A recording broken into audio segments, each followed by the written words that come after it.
Hai Sobat Tosan Aji Senusantara. Salam sejahtera kami sampaikan. Di episode kali ini Pusaka Jawa Channel akan menginformasikan 4 keris Kamardikan yang masuk kategori Masterpiece. Menempati urutan pertama adalah keris Kiai Tengara. Keris ini adalah keris koleksi pribadi Presiden Joko Widodo. Pada tahun 2017 keris itu sudah dihibahkan sebagai koleksi Museum Keris Nusantara Kota Solo. Keris milik Presiden ini memiliki motif yang unik. Ada selut permata intan yang menghiasinya. Ada beberapa motif yang memiliki makna serta filosofi menarik dari keris tersebut.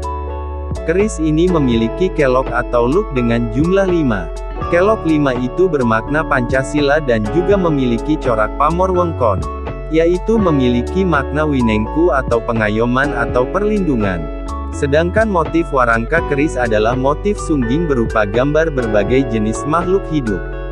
Motif itu menunjukkan Indonesia yang terdiri dari berbagai macam suku, ras dan agama. Seluruh komponen ini jika diartikan bahwa rakyat Indonesia dari berbagai macam ras, suku, dan agama yang berpedoman pada Pancasila. Sementara untuk dapurnya, keris Kiai Tengara milik Presiden Jokowi disebut Larmongo. Larmongo merupakan hewan mitologi berbentuk gajah yang memiliki sayap dan berbadan ular. Dapurnya itu Larmongo atau hewan mitologi Jawa. Kepala gajah bertubuh ular, dia punya sayap, yaitu representasi kekuatan atau legitimasi, atau penjagaan tentang kedaulatan Indonesia dari darat, laut, dan udara. Keris milik Presiden Jokowi itu merupakan keris muda yang dibuat setelah kemerdekaan Indonesia.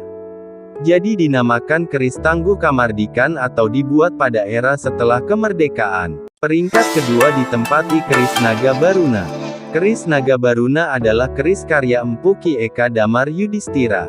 Keris naga ini berkelok 5. Keris ini dibabar pada tahun 2008 dengan gaya garap mengacu pada gaya akhir Singosari. Penggarap keris maupun kinatahnya adalah Ki Eka Damar Yudhistira asli Surabaya. Bahan yang dipakai keris ini, baik besinya, selorok bajanya maupun bahan pamornya dari remposan bahan-bahan lama. Bahan bilahnya terdiri dari remposan 11 tombak Singosari yang metuknya sebesar jempol. Seloroknya dari bendo yaitu semacam arit kuno temuan Sungai Brantas, ditambah dengan sedikit nikel modern. Bahan-bahan yang dipakai remposan itu terdiri dari tosan aji dari Tangguh Kediri atau Singasari, dan awal Majapahit. Garap pun sesuai garap gaya Singasari, hanya saja tanpa kruwingan. Penggarapan keris ini menghabiskan biaya tak kurang dari 53 juta rupiah. Kinatahnya terdiri dari emas 70%, dicampur yang kadarnya 25%, kemudian dilapis lagi dengan emas murni 24 karat. Sebab, tidak mungkin membuat kinatah dengan emas murni 24 karat. Kinatahnya meskipun baru, terkesan digarap dengan garap lama. Setidaknya dari tampilan kuning emasnya yang terkesan kuno. Keris yang ketiga adalah keris Kiai Abiromo.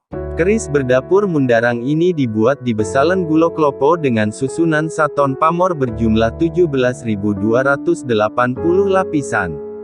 Saton pamor hitam untuk menutup jadi wengkon terdiri dari 960 lapisan. Selorok ati bila keris dibuat dari pir mobil. Keris Kiai Abiromo ini merupakan produksi ke-16 oleh besalan yang dibangun dengan biaya swadaya patungan anggota Astajaya, yaitu Komunitas Penggemar Tosan Aji Jakarta. Bangunan besalan dan peralatannya kemudian dihibahkan pada Museum Pusaka. Keris berdapur Mundarang ini berpamor wengkon. Bahan pamornya dari nikel murni. Dalam pengolahan pamor nikel ini sama sulitnya dengan mengolah bahan meteorit bersertifikat seperti Campo del Cielo.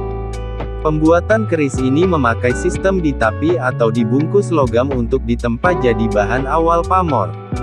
Sedangkan napihnya tidak cukup hanya dengan besi plat ataupun baja lunak, akan tetapi dengan baja murni dari pir mobil agar bisa sekeras keris-keris Brajaguna era nom-noman Surakarta yang konon dulu mampu menembus baju zirah musuh.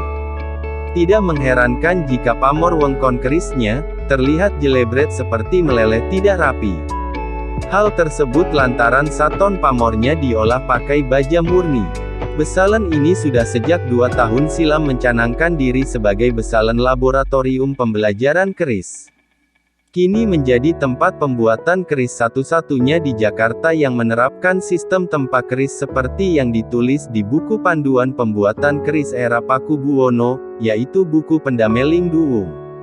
Buku yang secara rinci disusun pada era pemerintahan PB10 ini tidak hanya memuat rincian peralatan-peralatan pada masa awal abad ke-20 di Keraton Surakarta, akan tetapi juga rincian menjabarkan langkah-langkah pembuatan keris versi keraton. Peringkat keempat adalah keris pusaka gelombang cinta atau keris Anturium, yaitu merupakan sebuah dapur pusaka yang sangat fenomenal di sekitar tahun 2008. Bentuknya mirip daun anturium gelombang cinta. Pusaka ini merupakan hasil karya dari seorang empu yang sangat mumpuni dalam dunia perkerisan. Beliau adalah Empu Sukamdi. Keris ini dibabar ketika di masyarakat kala itu banyak yang menggemari bunga anturium yang kebetulan tren bunga tersebut memudar di kala sang empu baru saja membelinya. Ciri keris buatan Empu Sukamdi adalah tempaan besinya matang, sedangkan pamor dari keris-keris buatannya banyak yang keleng. Itulah 4 keris pusaka Kamardikan yang masuk kategori masterpiece versi Pusaka Jawa Channel.